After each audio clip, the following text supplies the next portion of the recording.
قال فيه رسول الله: أنا مدينة العلم وعلي بابها، فمن أراد المدينة والحكمة فليأتها من بابها.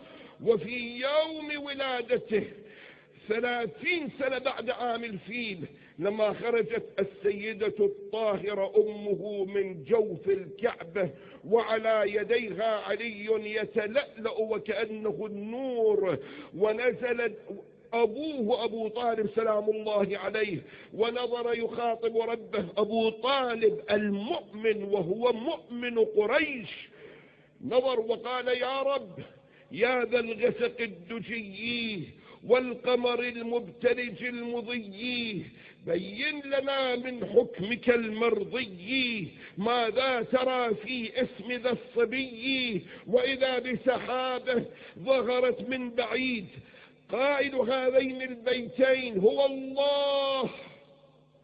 الله له بيتان من الشعر قالهما في فضل علي بن أبي طالب.